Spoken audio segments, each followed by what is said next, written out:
बिस्मिल्लाहिर्रहमानिर्रहीम। अस्सलाम वालेकुम बच्चों, आज हम लेक्चर नंबर 2 लेकर आए हैं आप लोगों के लिए। लास्ट टाइम आपको याद होगा हम लोगों ने इलेक्ट्रोमोटिव फोर्स क्या होती है, पोटेंशियल डिफरेंस क्या होती है और इनका आपस में रिलेशनशिप क्या है वो हम लोगों ने एक एग्जांपल से समझा था।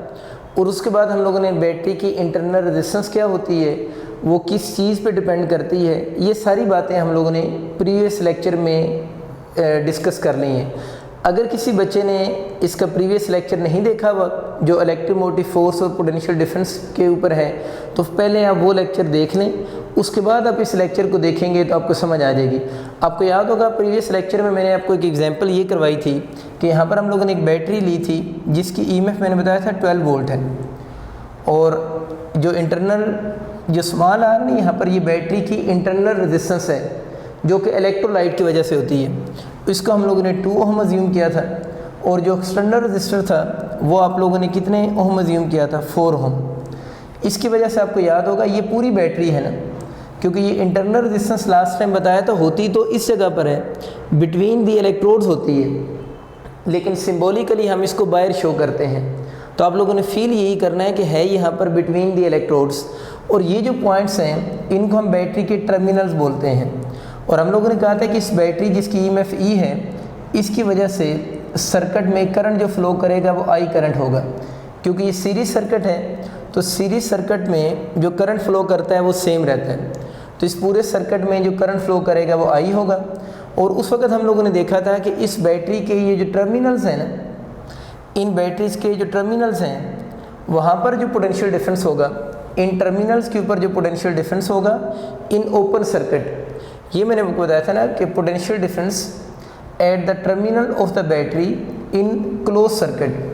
ओपन सर्किट में ये जो पोटेंशियल डिफरेंस होगा वो किसकी इक्वल होगा, ईएमएफ की इक्वल होगा। ये बात है ना, हम लोगों ने बात की थी जो पोटेंशियल डिफरेंस होगा at the terminals of battery, ये हमारी बात हुई थी कि potential difference at the terminal of battery. आगे 2 बातें थी, इन ओपन सर्किट और एक था इन क्लोज सर्किट। ये बहुत इंपॉर्टेंट हम लोगों ने 2 एमसीक्यू डिस्कस किए थे। तो potential difference at the terminals the battery जो होगा इन ओपन सर्किट में पूछेगा किसकी इक्वल होगा, तो ओपन सर्किट में वो किसकी इक्वल होगा, ईएमएफ के बराबर होगा। और क्लोज सर्किट में वो जो पोटेंशियल डिफरेंस होगा उसको हम नाम देंगे टर्मिनल पोटेंशियल डिफरेंस का, और इसको डिनोट भी हम VT से कर रहे होते हैं। टी चले आप नीचे जो है वो सबस्क्रिप्ट में स्मॉल यूज़ कर लेना। तो ये बातें हमारी लास्ट टाइम हो चुकी थी कि इन बैटरी के टर्मिनल्स का पोटेंशियल डिफरेंस को ईएमएफ का बोलेंगे और उसको V टर्मिनल का बोलेंगे। और अब क्योंकि हम क्लोज सर्किट ले रहे हैं, क्लोज सर्किट आपको बताया था ना मैंने, ओपन सर्किट वो होता है जिसमें करंट 0 हो, और क्लोज सर्किट वो होता है जिसमें करंट नॉट इक्वल टू क्या हो, 0 हो। तो इस वक्त ये क्लोज सर्किट है, चाहे तो आपको स्विच भी लगा दें और कह दें मैंने स्विच को क्लोज कर दिए।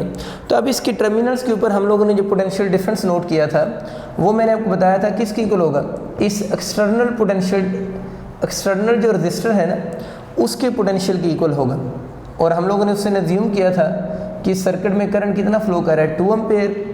तो जब ये आई करंट इस आर रजिस्टर में से गुजरेगा तो आई आर कितना बनेगा, आर कितना है, 4 है ना, तो आई आर ज़रा बनाओ ना कितना होगा, 2 × 4, तो कितने वोल्ट्स बनेगा, 8 वोल्ट। तो ये हम लोगों ने लास्ट टाइम एग्जांपल की थी, ये हम लोगों ने एक अजम्पशंस की थी ना ये डेटा लेकर। आज बच्चों हम इसी को प्रैक्टिकल फॉर्म में लिखते हैं कि बोर्ड में अगर ये क्वेश्चन आ जाएगा तो फिर आप लोगों ने इसकी कैलकुलेशंस कैसे लिखनी है। तो प्रीवियस लेक्चर में आप लोगों ने बोर्ड के लिए क्या बातें पढ़ी, एक तो आपको ये सर्किट पता होना चाहिए।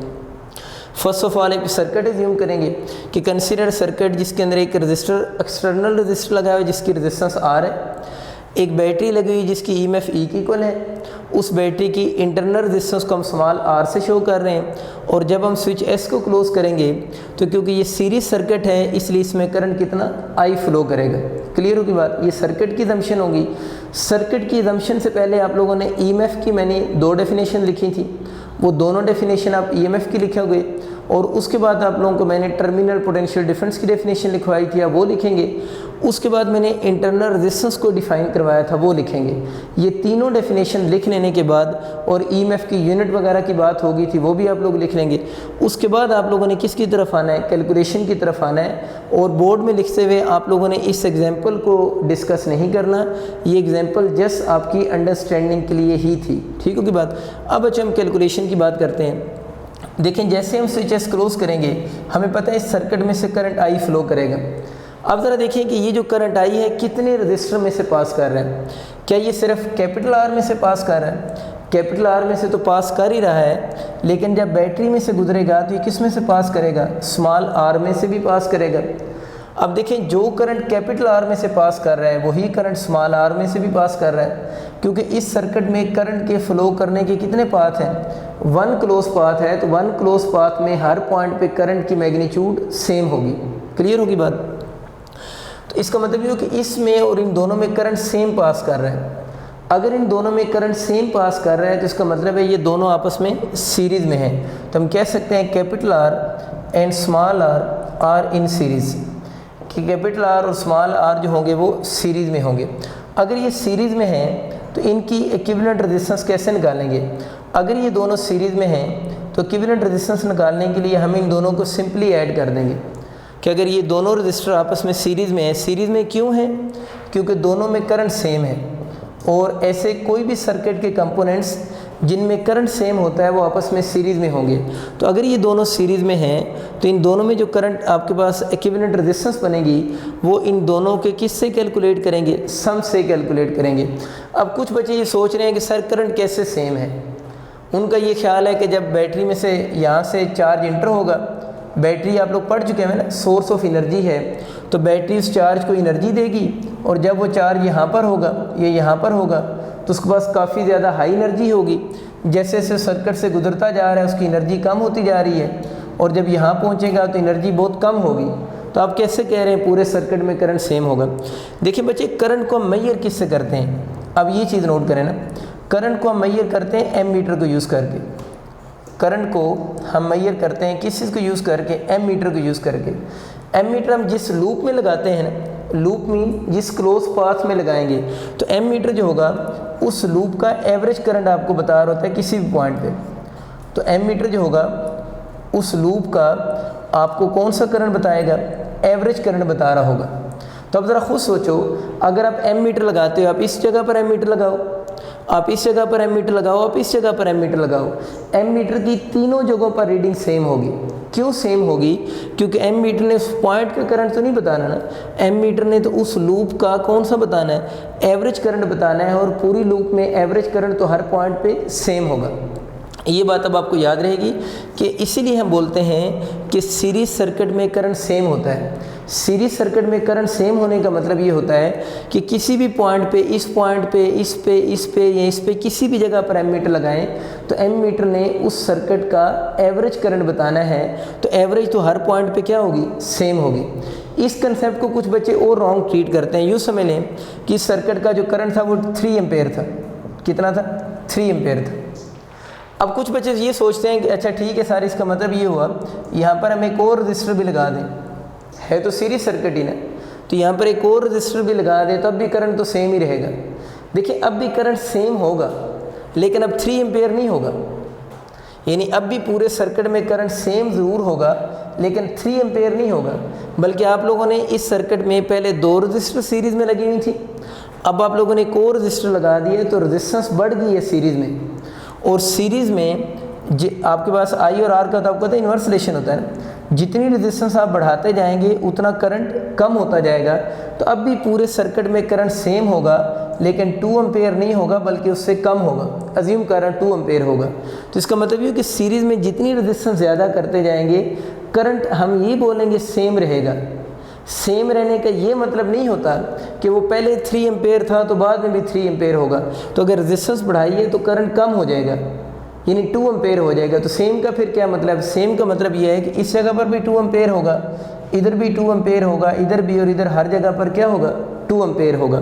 तो उम्मीद है आपको जो सीरीज़ वाला कंसेप्ट है अब आपके माइंड में क्लियर हो चुका होगा कि हम क्यों कहते हैं कि सीरीज सर्किट में करंट सेम रहता है, और सेम के मीनिंग आपको समझ आ गया ना। सेम क्यों रहता है, कुछ पॉइंट पे ज़्यादा और कुछ पॉइंट पे कम क्यों नहीं होता। फिजिकली तो लगता है, ये बात बिल्कुल ठीक है, फिजिकली ऐसे ही लगता है। यहाँ पर चार्ज फास्ट मूव कर रहे होंगे, ज़रा जब रजिस्टर में से गुजरेंगे तो एनर्जी शर्जी दे चुके होंगे ना, बेचारे मरने वाले हुए होंगे, तो वो यहाँ पर उनकी एनर्जी इस रीजन में बहुत कम होगी, स्लो होंगे ना। तो करंट होते ही rate of flow of charge है, तो यहाँ चार्ज स्लो है, यहाँ चार्ज फास्ट है, तो करंट क्यों सेम आ रहा है, क्योंकि करंट एमीटर जो मेजर करता है वो एक पॉइंट की रीडिंग नहीं बता रहा, बल्कि वो उस पूरी लूप का एवरेज करंट बता रहा है। तो एवरेज तो हर पॉइंट पे क्या आएगी, सेम आएगी। उम्मीद है ये कंसेप्ट आपको क्लियर हो चुका है। वापस आते हैं कैलकुलेशन की तरफ। तो ये सर्किट आप लोगों ने अज्यूम कर लिया, इस सर्किट में इन दोनों में करंट सेम गुजर रहा है, और जिनमें करंट सेम गुजरता है वो आपस में सीरीज़ में होते हैं, और सीरीज़ में नेट रेजिस्टेंस निकालने के लिए हम उनको सिंपली आपस में ऐड कर देंगे। अब इस सर्किट में जो करंट फ्लो कर रहा है वो एक बैटरी की वजह से फ्लो कर रहा है, जिसकी ईएमएफ ई की इक्वल है। जिस तरह बच्चों आप लोग नहीं लिख से होते थे, ओम लॉ रिलेशन लिख से होते थे, V = I × R लिखते थे ना, और I का यहाँ से फार्मूला क्या बनता था, V/R होता था।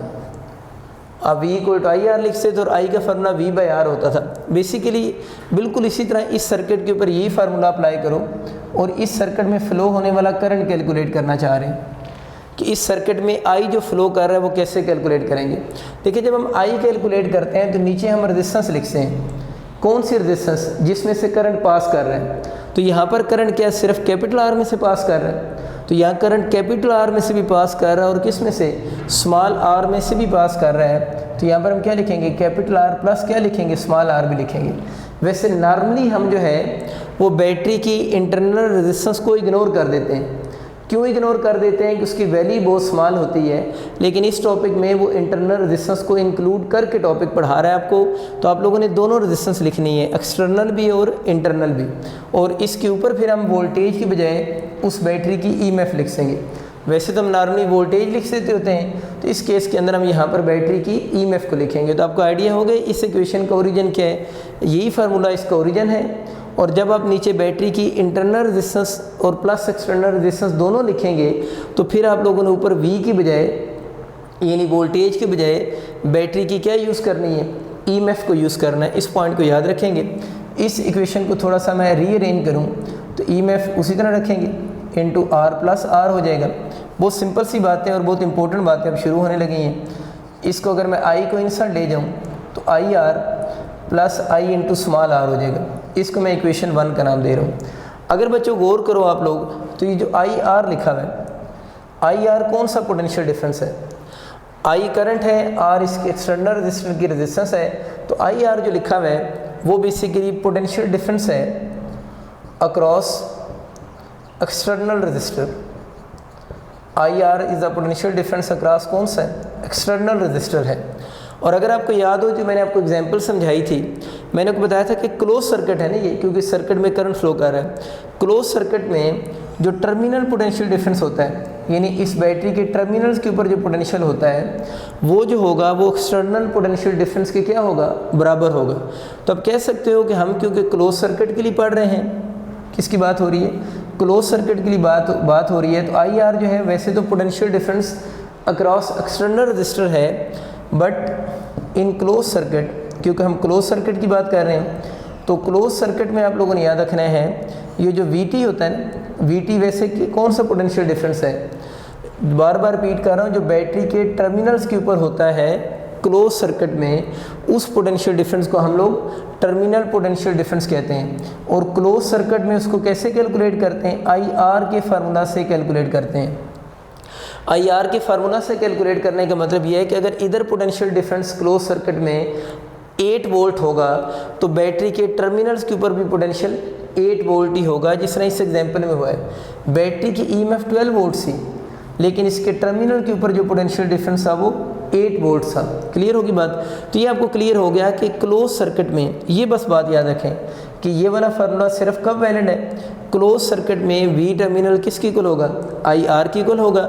और दूसरी बात, अगर आप इस इक्वेशन को अब लिखें तो हम इक्वेशन 1 को फिर कैसे लिख सकते हैं, हम लिख सकते हैं EMF is equal to V terminal plus I × R हो जाएगा।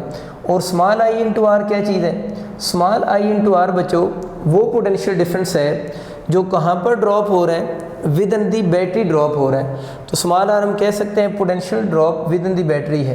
तो बच्चों मैंने लिख दिया है कि आई इंटू आर जो है वो पोटेंशियल ड्रॉप है जो कहाँ पर हो रहा है, विद इन दी बैटरी हो रहा है।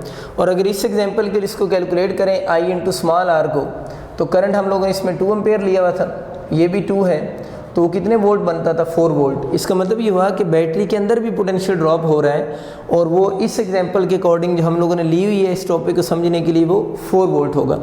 इसका मतलब ये कि पोटेंशियल 2 जगह ड्रॉप हो रहा है, एक एक्सटर्नल रजिस्टर के क्रॉस भी ड्रॉप हो रहा है और एक इंटरनल रजिस्टर के क्रॉस भी क्या हो रहा है, ड्रॉप हो रहा है। और अगर हम potential difference across external register ले लें और plus potential difference across internal register ले लें, दोनों के पोटेंशियल को सम करेंगे तो वो फिर बैटरी की ईएमएफ के ही क्या होगा, इक्वल होगा। इसका मतलब ये कि बैटरी की ईएमएफ जो है वो सारी ईएमएफ एक्सटर्नल रजिस्टर के क्रॉस नहीं है, बल्कि उसका कुछ पार्ट बैटरी के अंदर भी क्या हो रहा है, पोटेंशियल ड्रॉप की फॉर्म में अपीयर हो रहा होगा। ये बात आपको बच्चे क्लियर होगी। अब हम इसके कुछ केस बना लेते हैं।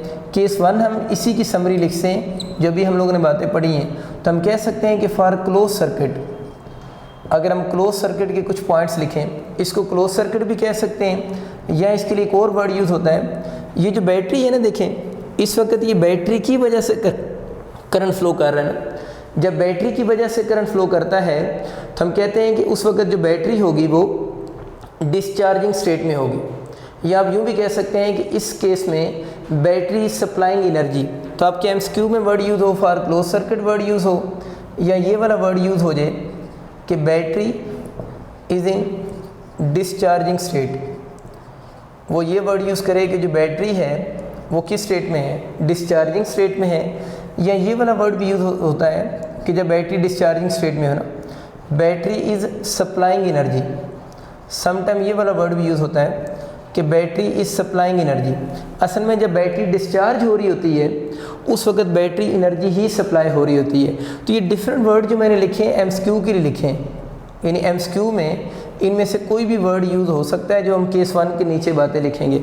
तो पहली बात हम लोगों ने क्या पढ़ी कि इसमें जो वी टर्मिनल होगा वो आई आर की इक्वल होगा, और ये बातें इन कंडीशन में सिर्फ ठीक होंगी। और दूसरी बात आप लोगों ने याद ही रखनी है कि इस एग्जांपल को देख लें, ये एग्जांपल क्लोज सर्किट की, ये बैटरी डिस्चार्जिंग की है ना। इस केस में देख लें ईएमएफ कितने वोल्ट है, 12 वोल्ट, और वी टर्मिनल कितना है, 8 वोल्ट। तो इस केस में जो ईएमएफ होगी वो ग्रेटर होगी किससे, वी टर्मिनल से। वो मैथमेटिकली भी यहाँ से नज़र आ रहा है कि वी टर्मिनल के अंदर इस पोटेंशियल डिफरेंस ने ऐड होना है, ये 8 है ना, इस 8 के अंदर इस 4 ने ऐड होना है, तो वो ईएमएफ के बराबर आएगा ना। तो इन सारों में से कोई भी एमसीक्यू में वर्ड यूज़ हो जाए, आपसे पूछे वी टर्मिनल किसकी इक्वल होगा, बोलोगे आई आर, यानी एक्सटर्नल रजिस्टर के क्रॉस जो पोटेंशियल डिफरेंस होगा उसके बराबर होगा। और ईएमएफ की वैल्यू अगर पूछेगा तो हम बोलेंगे ईएमएफ ग्रेटर होगी किससे, वी टर्मिनल से। और ये जो इक्वेशन हम लिखते हैं EMF is equal to V terminal plus I into R जो होगा, ये वाली इक्वेशन सिर्फ उस वक्त वैलिड है जब क्लोज सर्किट हो और बैटरी डिस्चार्जिंग स्टेट में हो, या आप यूँ कह सकते हैं व्हेन बैटरी सप्लाइंग एनर्जी, तब ये इक्वेशन ठीक है, अदरवाइज़ ये वाली इक्वेशन ठीक नहीं कंसिडर होगी। अब बच्चों हम इसका केस 2 देखते हैं। केस 2 में हम ओपन सर्किट कंसिडर करेंगे instead of close circuit. Open circuit ऐसा सर्किट होता है जिस तरह ये सर्किट है ना, अगर इसको मैं बच्चों यहाँ से ओपन कर दूँ, ओपन का मतलब है मैंने स्विच को ओपन कर दिया। जैसे इस स्विच को मैंने ओपन किया है तो इस सर्किट में जो फ्लो होने वाला करंट है वो ज़ीरो हो जाएगा। ओपन सर्किट, जैसे ही सर्किट को ओपन करेंगे तो सर्किट में फ्लो होने वाला करंट ज़ीरो हो जाएगा। तो ये जो रजिस्टर आर है, जो पोटेंशियल डिफरेंस या ड्रॉप था, potential drop across capital R, जो potential drop across capital R था उसका फॉर्मूला क्या था, आई इंटू आर था ना। इस एक्सटर्नल रजिस्टर के क्रॉस जो पोटेंशियल डिफरेंस था वो आई इंटू आर था। ओपन सर्किट में अगर देखें तो करंट की वैल्यू ज़ीरो है, अगर हम इंटू आर लिखेंगे तो वो ज़ीरो हो जाएगा। इसका मतलब ये हुआ कि ओपन सर्किट में एक तो करंट ज़ीरो होता है, दूसरा potential drop across external resistor भी ज़ीरो होगा। और अगर हम इसी तरह potential drop across small R calculate करें, अक्रॉस स्मॉल आर मतलब विद इन द बैटरी जो पोटेंशियल डिफरेंस प्रोड्यूस हो रहा था आई इंटू आर, तो इसकी वैल्यू भी ज़ीरो, आई ज़ीरो हो गया ना। तो ये दोनों पोटेंशियल डिफरेंस ज़ीरो हो जाएंगे। इसका मतलब ये हुआ कि जब आपके पास सर्किट ओपन होगा उस वक्त ये दोनों पोटेंशियल डिफरेंस क्या होंगे, ज़ीरो होंगे। अब कुछ बच्चे ये सोचते हैं कि जब ये वाला भी ज़ीरो हो गया, क्योंकि हम लोगों ने थोड़ी देर पहले इक्वेशन यूँ लिखी थी ना, यानी EMF is equal to I into R plus I into small R लिखी थी। अब कुछ स्टूडेंट ये सोचते हैं कि ओपन सर्किट में क्योंकि ये भी ज़ीरो हो जाता है, ओपन सर्किट में ये भी ज़ीरो हो जाएगा, तो इसका मतलब है बैटरी की EMF भी ज़ीरो हो जाएगी। तो आप इस बात मैथमेटिकली तो यही लग रहा है ये भी ज़ीरो, ये भी ज़ीरो, इसको भी ज़ीरो होना चाहिए। मैथमेटिकली तो आंसर ज़ीरो ही लग रहा है, EMF ज़ीरो हो जाएगी। EMF होती क्या है? EMF फिजिकली ये थी कि जब बैटरी में चार्ज इंटर होता है तो energy supplied by the battery पर यूनिट चार्ज। तो मैंने आपको क्या कहा था कि आप मार्केट से एक सेल लेकर आए हैं, उस सेल के एंड पे कोई वैल्यू लिखी हुई है, सपोज करें 12 वोल्ट लिखा हुआ है। सेल लेकर आए हैं, उसके एंड पे क्या लिखा हुआ है, 12 वोल्ट लिखा हुआ है। तो वो सेल जब दुकानदार आपको देगा तब भी उसकी EMF 12 वोल्ट ही है ना, क्योंकि EMF की जो वैल्यू होती है वो वैल्यू 12 वोल्ट होगी कब, जब वो किस सर्किट में होगा, उसके जो टर्मिनल्स हैं उनके दरमियान में पोटेंशियल डिफरेंस को ही हम क्या बोलेंगे, EMF बोलेंगे ना। तो उसके टर्मिनल के दरमियान में पोटेंशियल डिफरेंस जो होगा वो EMF के बराबर होगा। और वो कब बराबर होगा, जब कौन सर्किट होगा, ओपन सर्किट होगा। तभी आप लोगों ने ओपन सर्किट किया है। फार्मूले से तो लग रहा है EMF ज़ीरो है, लेकिन प्रैक्टिकली अगर सोचें या फिजिकली सोचें तो EMF ज़ीरो की इक्वल नहीं होगी। क्या उस जो सेल है उसके अंदर इलेक्ट्रोलाइट ख़त्म हो गए, उसका इलेक्ट्रोलाइट बिल्कुल वैसे ही है। और हम लोगों ने क्या डेफिनेशन पढ़ी है कि ओपन सर्किट में किसी भी बैटरी के टर्मिनल्स का जो पोटेंशियल डिफरेंस होगा वो किसके इक्वल होगा, EMF के बराबर होगा। तो आप लोगों ने यही बात याद रखनी कि ओपन सर्किट के अंदर योर EMF जो होगी इज़ इक्वल टू होगी V टर्मिनल्स की। ये बात आपको क्लियर होगी, यानी बैटरी के जो टर्मिनल का पोटेंशियल डिफरेंस है, बैटरी के जो टर्मिनल का पोटेंशियल डिफरेंस होगा वो EMF के बराबर होगा, जब भी हम बात कर रहे थे ओपन सर्किट में। तो ये बात आपको इधर से समझ नहीं आएगी, अब फिजिकली सोचो तो आपको समझ आएगी कि क्या बैटरी के अंदर इलेक्ट्रोलाइट ख़त्म हो गया। EMF कब ज़ीरो होती है, जब इलेक्ट्रोलाइट ख़त्म हो जाता है। तो इलेक्ट्रोलाइट तो ख़त्म नहीं हुआ, इसका मतलब ये है कि EMF अब उसकी ज़ीरो नहीं हुई और ओपन सर्किट हो गया। और ओपन सर्किट में बाय डेफिनेशन EMF किसकी इक्वल होती है, जो उसके टर्मिनल का पोटेंशियल होगा वही बैटरी की क्या होगी, EMF होगी। तो ये याद बातें रखनी है कि ये वाली बात V टर्मिनल IR के बराबर हम लिख रहे हैं। ये सिर्फ बात मैं बार बार कह रहा था किस में ठीक है, ये क्लोज सर्किट में बात ठीक है, लेकिन अगर लफ्ज़ ओपन सर्किट यूज़ हो जाए तो फिर जो V टर्मिनल होगा वो EMF के बराबर होगा। अब अगेन कुछ बच्चे ये गलती करते हैं, वो कहते हैं देखिए सर V टर्मिनल तो IR के बराबर होता है, ओपन सर्किट में I ज़ीरो है, I ज़ीरो है तो V टर्मिनल को ज़ीरो होना चाहिए। तो फिर वही सेम गलती कर रहे हैं कि V टर्मिनल IR की इक्वल कब होगा, जब क्लोज सर्किट होगा। तो ये वाला फार्मूला सिर्फ क्लोज सर्किट के लिए है, इस कंसेप्ट को आप ओपन सर्किट के ऊपर तो अप्लाई ही नहीं कर सकते ना। ओपन सर्किट में तो अभी मैंने आपको समझाया है ना कि EMF जो होगी वो किसके बराबर हो जाएगी, V टर्मिनल के बराबर हो जाएगी। यानी जो बैटरी के टर्मिनल का पोटेंशियल होगा उसी को हम क्या बोलेंगे, EMF बोलेंगे। और सादा लफ्ज़ों में जब हम सेल मार्केट से लेकर आते हैं उसके टर्मिनल्स के दरमियान में जो पोटेंशियल होता है वही उसकी EMF के बराबर होगा। उम्मीद है अब आपको ये कंसेप्ट क्लियर हो चुका होगा कि ये वाला फार्मूला सिर्फ किसके लिए, इन कंडीशंस के लिए है। और EMF equal to V terminal होगी किस सर्किट में, ओपन सर्किट के अंदर। कुछ लोग इसको यूँ भी लिखते होते हैं, उसको चाहें तो आप एक अदर केस बनाकर भी लिख सकते हैं। कुछ लोग इस कंसेप्ट को यूँ भी पढ़ाते हैं कि if small r equal to zero हो जाए। स्मॉल r होती है बैटरी की इंटरनल रेजिस्टेंस।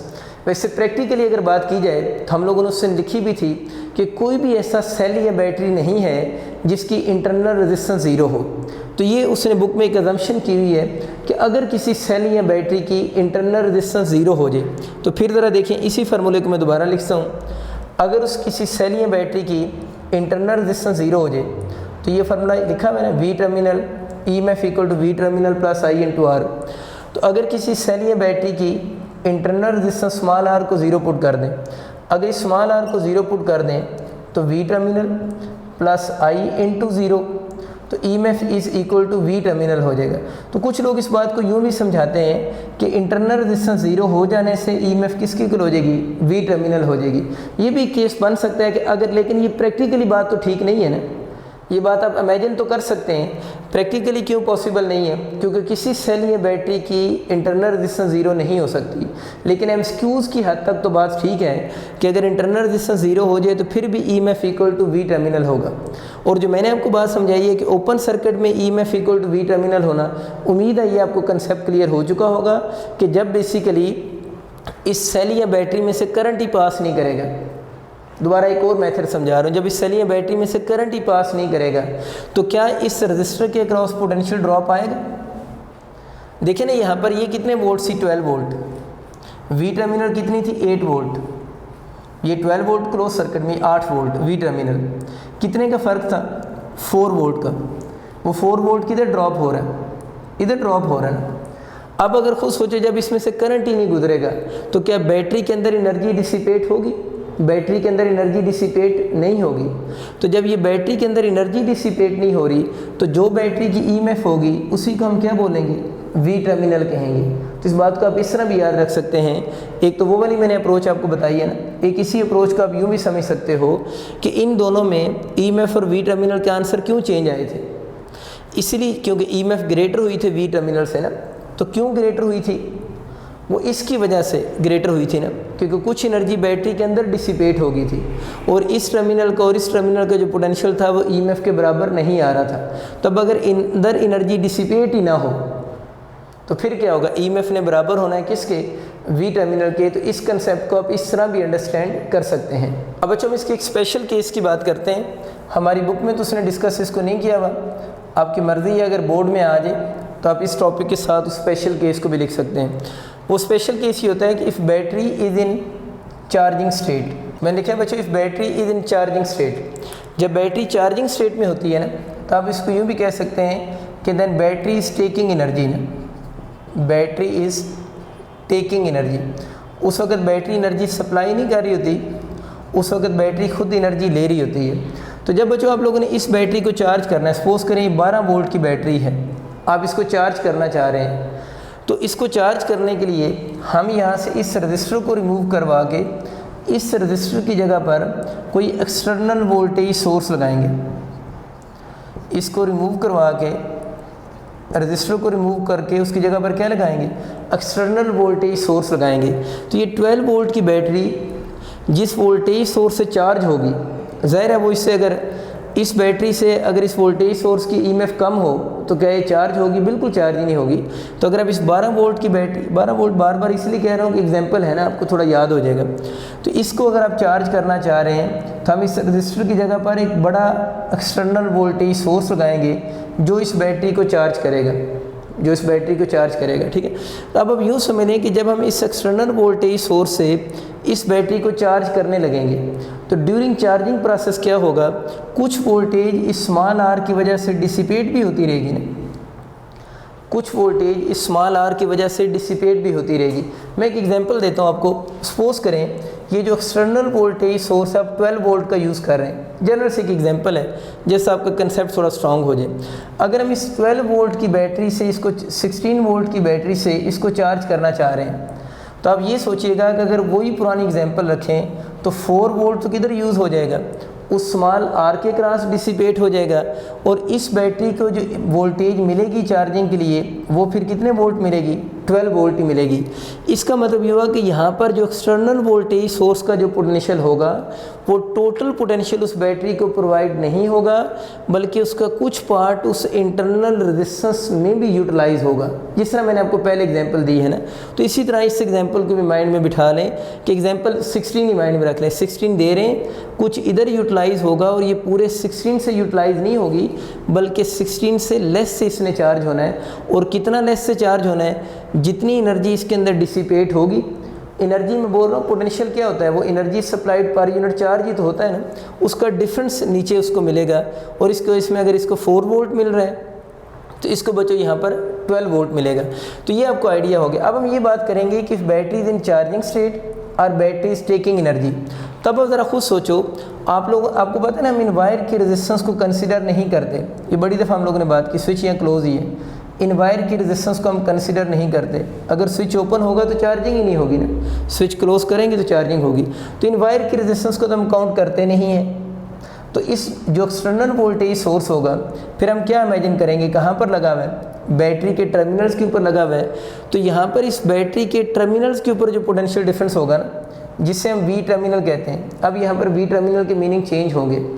तो यहाँ पर इस बैटरी के टर्मिनल्स के ऊपर जो पोटेंशियल डिफरेंस है, जिसे हम वी टर्मिनल कहते हैं, वो वी टर्मिनल असल में इस एक्सटर्नल वोल्टेज सोर्स का जो पोटेंशियल होगा उसको अब हम इस केस में वी टर्मिनल बोलेंगे। ये बात बड़ी इंपॉर्टेंट है, अपने पास इसको नोट भी कर लेना कि जब बैटरी आपकी एनर्जी ले रही होगी या चार्जिंग स्टेट में होगी उस वक्त वी टर्मिनल के मीनिंग बदलेंगे।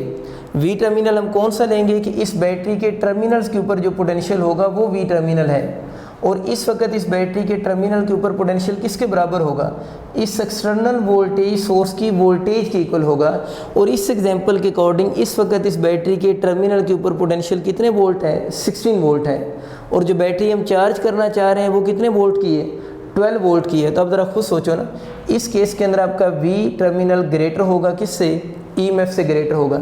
इसमें एक ही मेजर कन्फ्यूजन आपको होगी कि आप इस वी टर्मिनल को इस बैटरी का वो प्रीवियस कंसेप्ट वाला टर्मिनल पोटेंशियल डिफरेंस समझेंगे, इसलिए मैंने इसको स्पेशल केस लिखा है ना कि जब बैटरी आपकी चार्जिंग स्टेट में होगी उस वक्त इस बैटरी के टर्मिनल के पोटेंशियल कौन सा लेंगे, जो एक्सटर्नल वोल्टेज सोर्स होगा उसका टोटल पोटेंशियल जो होगा वो बेसिकली वी टर्मिनल कंसिडर होगा। और इस एग्जांपल के अकॉर्डिंग वो 16 वोल्ट जो कि इसके 12 वोल्ट से क्या आ रहा है, ग्रेटर आ रहा है। एक बात होगी। और दूसरी बात ये कि इसकी इक्वेशन कैसे लिखेंगे। देखें, जब हम इसकी इक्वेशन लिखते हैं, जब बैटरी किस स्टेट में होती है, चार्जिंग स्टेट में होगी या बैटरी सप्लाइंग एनर्जी, उस वक्त हम V terminal plus I R लिखते हैं।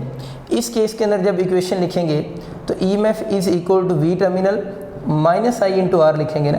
लेकिन माइनस लिखेंगे तो ऊपर वाला रिजल्ट आएगा ना कि वी टर्मिनल। देखें, मैं एग्जांपल समझाता हूँ। मैंने इसको 16 अज्यूम किया हुआ है, ये 4 है और ये 12 है। अब ज़रा खुद सोच लो, वी टर्मिनल जो कि 16 है वो ई एम एफ से ग्रेटर है।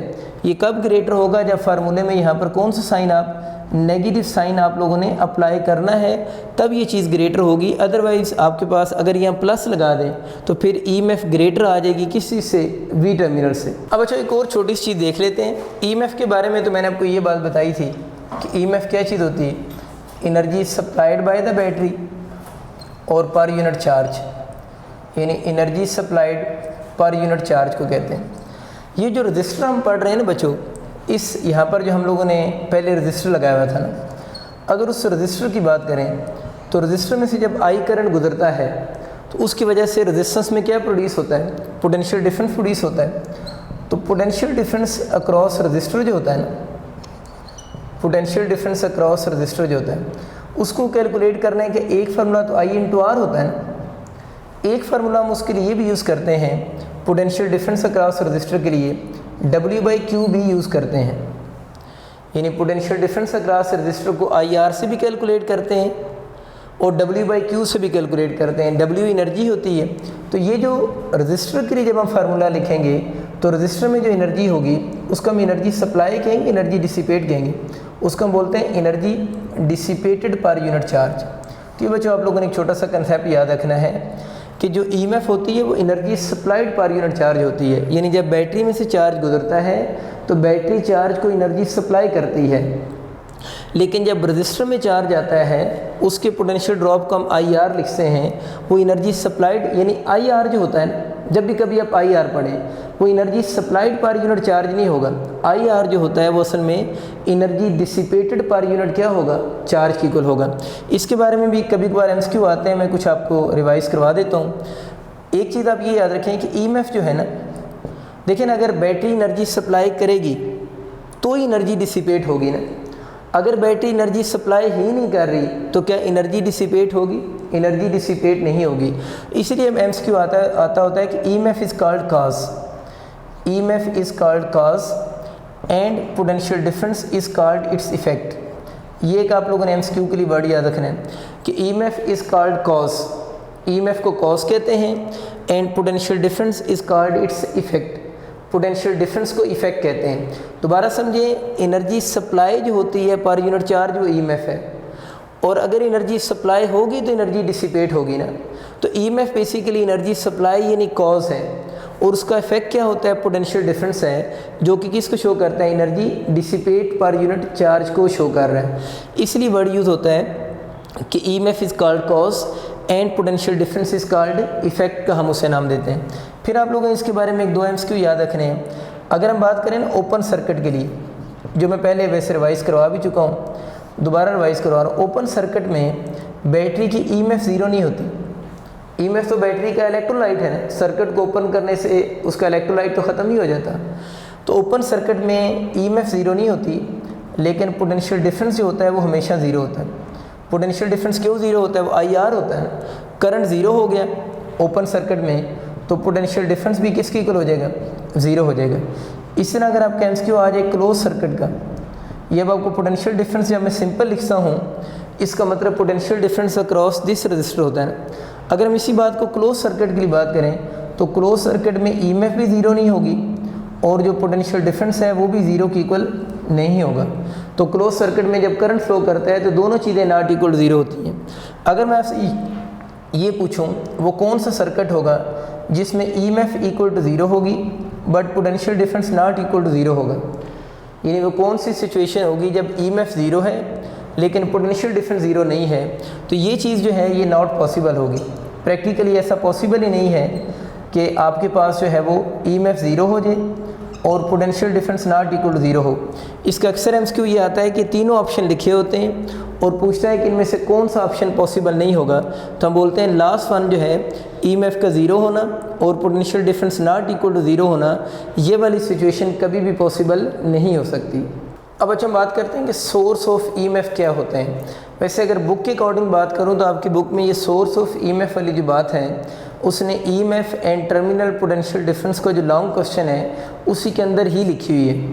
तो अगर बोर्ड में ये लॉन्ग क्वेश्चन आ जाता है कि EMF और टर्मिनल पोटेंशियल डिफरेंस क्या हैं और उनका आपस में रिलेशनशिप डिस्कस करें, तो सोर्स ऑफ EMF को आप लोगों ने उसी लॉन्ग क्वेश्चन का पार्ट बनाकर लिख देना है। वैसे सोर्स ऑफ EMF अलहदा से भी शॉर्ट क्वेश्चन आ सकता है, तो जब सेपरेट आएगा तो फिर अभी जो हम बातें करेंगे यही चंद बातें आप उसमें लिखेंगे। आप EMF और टर्मिनल पोटेंशियल डिफरेंस की जो लंबी चौड़ी स्टोरी है उसको इस शॉर्ट क्वेश्चन के अंदर इन्वॉल्व नहीं करेंगे। सोर्स ऑफ EMF क्या चीज़ होती है, यानी EMF का सोर्स क्या है? हम लोगों ने पढ़ा कि EMF होती क्या है? Energy supplied per unit charge को हम बोलते हैं। तो सोर्स ऑफ EMF मीन के ऐसे सोर्सेज होंगे जो EMF देंगे। EMF देने का मतलब है कि चार्जेस को एनर्जी क्या करेंगे? प्रोवाइड करेंगे। तो जब इनको डिफ़ाइन हम करना चाहें तो इनकी मोस्ट कॉमन डेफिनेशन ये होती है कि हम कहते हैं सोर्स ऑफ EMF बेसिकली वो डिवाइसेस होते हैं या वो इलेक्ट्रिकल डिवाइसेस होते हैं जो नॉन इलेक्ट्रिकल एनर्जी को इलेक्ट्रिकल एनर्जी में कन्वर्ट करेंगे। तो ऐसे डिवाइसेस को हम किसका नाम देते हैं? सोर्स ऑफ EMF का नाम देते हैं। तब हम इसकी डेफिनेशन लिख सकते हैं। तो मैंने बच्चों इसकी डेफिनेशन लिखी कि such a device which convert non electrical energy into electrical energy, कि ऐसा डिवाइस जो किसी नॉन इलेक्ट्रिकल एनर्जी को इलेक्ट्रिकल एनर्जी में कन्वर्ट करेगा, उस डिवाइस को हम सोर्स ऑफ EMF कहते हैं। इसकी एक और डेफिनेशन लिखी जाती है, हम ये भी कहते हैं कि such devices which maintain the constant potential difference in a circuit, कि ऐसे डिवाइसेस जो किसी सर्किट में कांस्टेंट पोटेंशियल डिफरेंस को मेंटेन रखते हैं, ऐसे डिवाइसेस को हम सोर्स ऑफ क्या कहते हैं? EMF कहते हैं। ये डेफिनेशन में लिख लेते हैं। तो मैंने बच्चों लिखा such a device which maintains a constant potential difference in a circuit, कि एक ऐसे डिवाइस जो किसी भी सर्किट में कांस्टेंट पोटेंशियल डिफरेंस को मेंटेन रखते हैं, ऐसे डिवाइसेस को हम सोर्स ऑफ क्या बोलते हैं? EMF कहते हैं। इसकी 4 मेजर टाइप्स हैं। मतलब इसके अगर हम मेजर टाइप्स की बात करें तो इसकी आपके पास 4 मेजर टाइप्स बनेगी। फर्स्ट ऑफ ऑल इसकी जो सबसे कॉमन टाइप है वो बैटरीज और सेल्स हैं। बैटरीज या क्या होते हैं? सेल्स होते हैं। अब बच्चों आपको ये डेफिनेशन का भी आइडिया हो जाएगा। डेफिनेशन में क्या लिखा हुआ था? जो नॉन इलेक्ट्रिकल एनर्जी को इलेक्ट्रिकल एनर्जी में कन्वर्ट करेंगे। सेल या बैटरीज क्या हैं? सोर्स ऑफ EMF हैं। अगर ये सोर्स ऑफ EMF हैं तो इनको नॉन इलेक्ट्रिकल एनर्जी को कन्वर्ट करना चाहिए किस में? इलेक्ट्रिकल एनर्जी में। तो सेल या बैटरीज क्या करते हैं? सेल या बैटरीज जो होते हैं वो केमिकल एनर्जी जो होती है, आपको ये तो पता है जो केमिकल एनर्जी होती है वो एक नॉन इलेक्ट्रिकल एनर्जी है। तो सेल या बैटरीज कौन से होंगे? Those devices which convert chemical energy into electrical energy, कि वो डिवाइसेस जो केमिकल एनर्जी को इलेक्ट्रिकल एनर्जी में कन्वर्ट करते हैं, उन डिवाइसेस को हम सेल या क्या बोलते हैं? बैटरीज कहते हैं।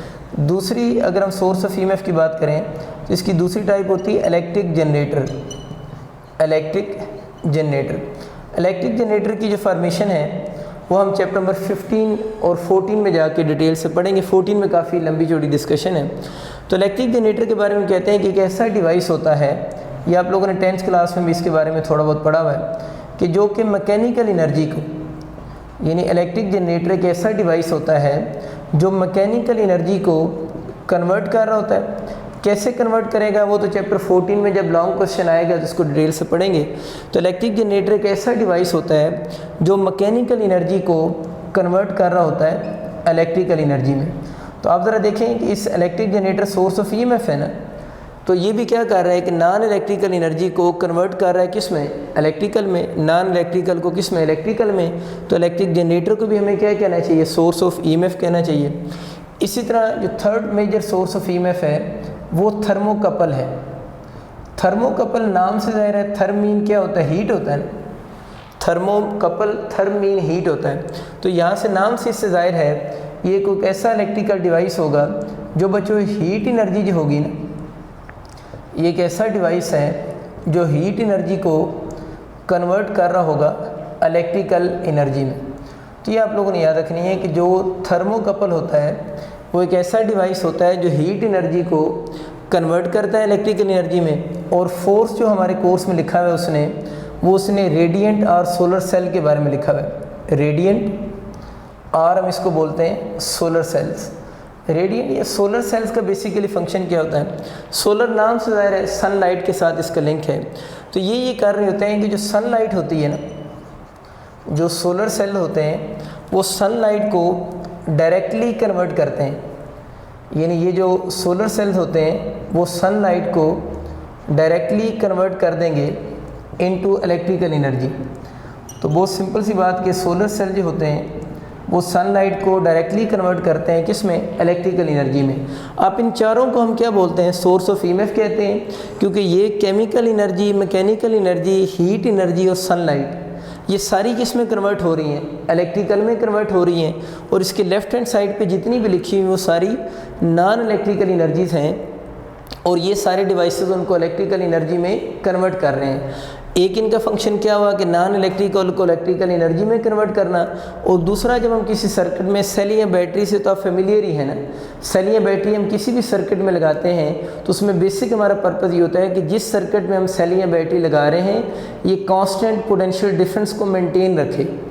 वो अगर कांस्टेंट पोटेंशियल डिफरेंस मेंटेन रहेगा तो उसकी वजह से सर्किट में इलेक्ट्रिक फील्ड जनरेट होगा और उस इलेक्ट्रिक फील्ड की वजह से उस सर्किट में चार्जेस क्या करेंगे, फ्लो कर रहे होंगे। आप सबका बहुत शुक्रिया। अल्लाह हाफिज़।